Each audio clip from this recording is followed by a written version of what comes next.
এখন বর্তমান যে পরিস্থিতি, দাজ্জাল আসার সময় হয়ে গেছে।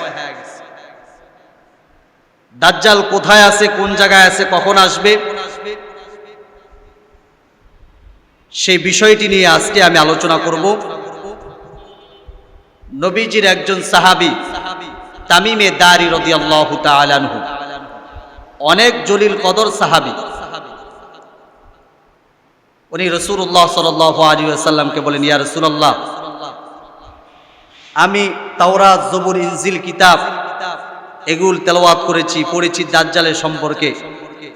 সমস্ত নবী রাসূলই তাদের উম্মতদেরকে কিছু না কিছু দাজ্জালের সম্পর্কে ধারণা দিয়েছেন। আমি আপনার কাছে দাজ্জাল সম্পর্কে জানতে চাই, দাজ্জাল কোথায় আছে, আমি তাকে দেখতে চাই। তখন রাসূল করিম সাল্লাল্লাহু আলাইহি ওয়াসাল্লাম বললেন, দাজ্জাল পশ্চিম দিকে নাই, পশ্চিম দিকে নাই, পশ্চিম দিকে নাই। এইভাবে তিনবার উনি শাহাদাত আঙ্গুল দিয়া দেখাই দিয়েছেন। পশ্চিম দিকে নাই, দক্ষিণ দিকে নাই, দক্ষিণ দিকে নাই, দক্ষিণ দিকে নাই, উত্তর দিকে নাই, উত্তর দিকে নাই, উত্তর দিকে নাই, পূর্বের দিকে।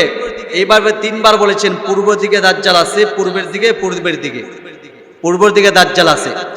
তাহলে আমাদের ধারণা হয়ে গেছে দক্ষিণও দাজ্জাল নাই, উত্তরও দাজ্জাল নাই, পশ্চিমও দাজ্জাল নাই। দাজ্জাল কোথায়? পূর্ব দিকে, যা মসজিদে নববীর পূর্ব দিকে, এখন বর্তমান ভারত উপমহাসাগরের দ্বীপে, সেখান থেকে দাজ্জালের আবির্ভাব। সম্মানিত হাজরিন, তামিমে দারি রাদিয়াল্লাহু তাআলা আনহু বলেন, ইয়া রাসূলুল্লাহ, আমি এই দাজ্জালকে দেখতে চাই, আমি তার সাথে মোলাকাত করতে চাই, তার সাথে আমার কিছু কথা আছে।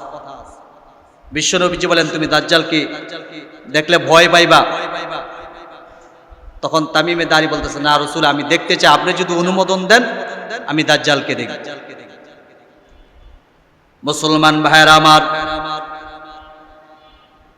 কিতাবে পাওয়া যায় তামিমে দারি রাদিয়াল্লাহু তাআলা আনহু বিশ্বনবীজির কাছে যখন এই প্রস্তাব দিলেন, আমি দাজ্জালকে দেখতে চাই, আল্লাহর পয়গম্বর প্রথম বলেছেন, তুমি দাজ্জালকে দেখলে ভয় পাইবা, দাজ্জাল দেখো না, দেখা যাবে না। তামিমে দারি রাদিয়াল্লাহু তাআলা আনহু বলেন, বিশ্বনবীজি আপনি যদি অনুমোদন দেন তাহলে আমি দাজ্জাল দেখতে পারবো, আমার কোনো সমস্যা হবে না। আপনি শুধু আমার কাছে দাজ্জালের ঠিকানাটা বলে দেন। বিশ্বনবীজি বললেন, দাজ্জাল পূর্ব দিকে আছে, এখানে পাইবা না, একটা দ্বীপের মধ্যে পাইবা। তামিমে দারি রাদিয়াল্লাহু তাআলা আনহু 30 জন সাথী সঙ্গীদের নিয়ে রওনা দিয়েছেন।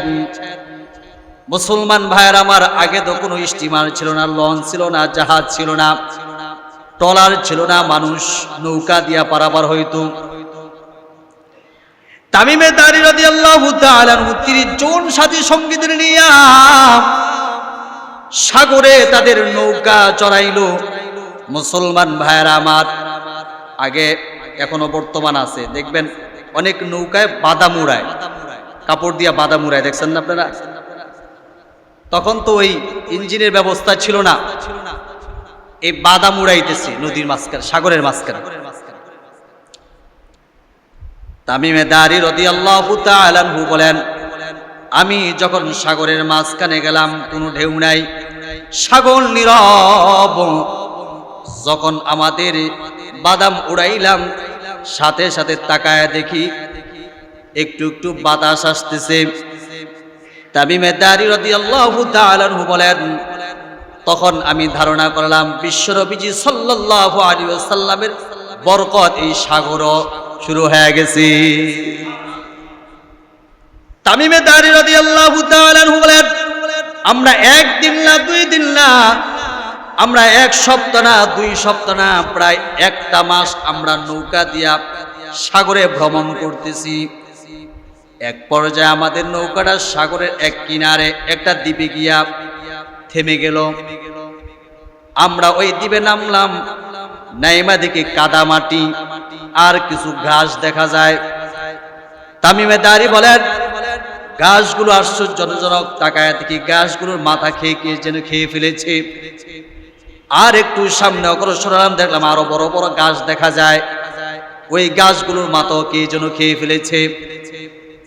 তামিমে দারি রাদিয়াল্লাহু তাআলা আনহু বলেন, আর একটু সামনে অগ্রসর হলাম, তাকায়া দেখি একটা দানবের মতো মানুষ দাঁড়ায় আছে।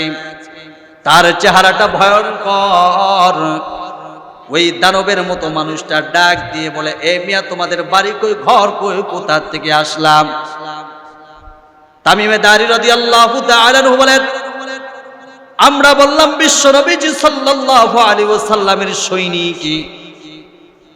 তখন ওই দানবের মতো মানুষটা আমাদেরকে বলল, যদি আজকে তোমরা বিশ্ব নবীজির সৈনিক না হইতা তাহলে তোমাদের সাথে আমি যুদ্ধ করতাম। এখানে কেউ আসতে পারে না, তাদেরকে আমি যুদ্ধ করে মেরে ফেলি, দুনিয়ার জমিন থেকে বিদায় করে ফেলি। কিন্তু যেহেতু তোমরা বিশ্ব নবীজির পরিচয় দিয়েছ, মুহাম্মদুর রাসূলুল্লাহর উম্মত, আমি জানি মুহাম্মাদের উম্মতের সাথে আমি পারবো না, আমি যতই শক্তিশালী হই না কেন। তোমরা যেহেতু মুহাম্মাদের, আরবের নবীর পরিচয় দিয়েছ, আর তোমাদের সাথে আমি পারবো না, অতএব তোমাদের সাথে আমি যুদ্ধ করব না। তোমরা এখানে কেন এসেছো বলো? বল। তো যখন তামিমে দারি রাদিয়াল্লাহু তাআলা আনহু দাজ্জালের কাছে গেলেন, সমস্ত পরিচয় তুলে ধরলেন। আরবের নবী, নবী মুহাম্মদুর রাসূলুল্লাহ সাল্লাল্লাহু আলাইহি ওয়াসাল্লাম আমাকে তোমার কাছে পাঠাইছে। তো দাজ্জাল বলেছে, তোমরা যেহেতু আমার কাছে আসছো, আমি তোমাদের কাছে জানবার চাই আরবের নবী মুহাম্মদুর রাসূলুল্লাহ এখন কোন অবস্থায় আছে, উনি এখন কেমন আছে? জোরে কোন সুবহানাল্লাহ। দাজ্জাল নবীকে চিনে, বলতেছে তোমাদের নবী কেমন আছে, আর মক্কাবাসীরা তার সাথে কেমন আচরণ করেছে, কেমন ব্যবহার করে, এটা বলো আমার কাছে। তামিমে দারি বলেন, মক্কাবাসীরা কেউ রাসূলুল্লাহ সাল্লাল্লাহু আলাইহি ওয়াসাল্লামকে মেনে নিয়েছেন, আবার কিছু কিছু মানুষ তার বিরোধিতা করতেছে। তখন দাজ্জাল একটা চিরন্ত সত্য কথা বলেছেন, যারা নবী মুহাম্মদুর রাসূলুল্লাহকে মেনে নিবে, ওনাকে মোহাব্বত করবে, ওনার হাতে হাত রেখা বাইয়াত হইয়া কালিমা পড়ে মুসলমান হয়ে যাবে, তাদের কপাল বড় ভালো। আর যারা মুহাম্মদের বিরোধিতা করবে তারাই কিন্তু ধ্বংস হয়ে যাবে। দাজ্জাল সেদিন সত্য কথা বলে দিয়েছে। মুসলমান ভাইয়েরা আমার, বন্ধুরা আমার, কথাগুলো দিল দিয়া কথাগুলো শুনবেন। এবার তামিমে দারি রাদিয়াল্লাহু তাআলা আনহু ডাক দিয়ে বলে, দাজ্জাল, তোমার কাছে একটা প্রশ্ন রাখতে চাই, তুমি আমার উত্তরটা দিবা। তুমি কখন দুনিয়াতে আসবা বলো। দাজ্জাল বলেছিল, তামিমে দারি রে, আমি কখন দুনিয়াতে আসবো আমি নিজেও বলতে পারি না, একমাত্র আল্লাহ জানে কখন দুনিয়ার জমিনে আমারে পাঠাইবে। তবে আমি তোমারে কিছু প্রশ্ন করব, ওই প্রশ্নের উত্তরে বেরিয়ে আসবে আমি কখন দুনিয়ার জমিনে পদার্পণ করব। তোমারে এমন কিছু প্রশ্ন করব, এই প্রশ্নের উত্তরগুলো দিবা, সেখান থেকে বেরিয়ে আসবে আমি কখন তোমাদের মানো। তখন দাজ্জাল বলেছিল, তোমাদের মধ্য থেকে এমন কেউ আসেনি আরব জাহান ভ্রমণ করেছে। মুসলমান ভাইরা আমার, 30 জন সাহাবীদের মধ্য থেকে 6 জন দাঁড়ায় গেছেন। দাঁড়ায় বললেন, ব্যবসার উদ্দেশ্যে আমরা আরব জাহান ভ্রমণ করেছি, সৌদি আরব ভ্রমণ করেছি, ফিলিস্তিন ভ্রমণ করেছি, ইসরায়েল ভ্রমণ করেছি, জর্ডান ভ্রমণ করেছি, ইরাক ভ্রমণ করেছি ব্যবসার উদ্দেশ্যে।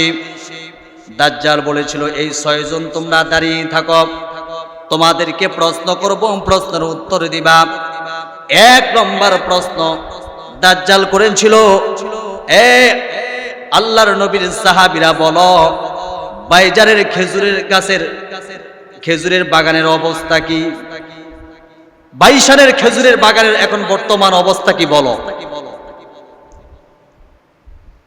বাইশান খেজুর হলো জর্ডানের একদম সাগরের তীরে প্রচুর পরিমাণ খেজুর হইতো। জর্ডানের অধিবাসীরা এই খেজুরগুলো সারা পৃথিবীতে তারা সাপ্লাই দিয়ে পারত, এত পরিমাণ খেজুর হইত। তখন ওই 6 জন দাঁড়ায় বললেন, দাজ্জাল এখন বাইশানের খেজুরের অবস্থা ভালো না, বাগানের কিছু খেজুর গাছ মরে যাচ্ছে, আর কিছু খেজুর গাছ এখনো জীবিত, আগের মতো খেজুরও হয় না। তখন দাজ্জাল বলেছিল, ভালো করে শোনো, যখন এই খেজুরের বাগান একেবারে বিলীন হয়ে যাবে, মরুভূমি হয়ে যাবে, এখানে যে খেজুর বাগান ছিল এটা কেউ জানতেও পারবে না, তখন ওই আল্লাহ রাব্বুল আলামিন আমার দুনিয়ার জমিনে পাঠাইবে। এখন বর্তমান বাইসানের খেজুরের বাগানে এমন একটা অবস্থা, সেখানে কোনো খেজুর গাছ নাই বলতে চলে। খেজুর গাছ যে ছিল, বাগান যে ছিল, নাই। তাহলে এখান থেকে বোঝা গেল দাজ্জাল মনে হয় আরো অনেক বছর পরে আসবে। কি বলেন আপনারা? বলছে যখন বাইশানের খেজুর গাছ একেবারে বিলীন হয়ে যাবে, বাগান নষ্ট হয়ে যাবে, তখন ওই পৃথিবীর জমিনে আল্লাহ রাব্বুল আলামিন আমাকে আসার অনুমোদন দেবে। এখন আপনারা বর্তমান এখন খবর নেন, বাইশানের খেজুর গাছ এখন নাই, কিন্তু সেখানে যে খেজুর গাছ ছিল সেইটাও মানুষ বলতে পারবে না, এমন এক অবস্থা হয়ে গেছে। মুসলমান ভাইয়ের আমার, 2 নম্বর প্রশ্ন করলেন,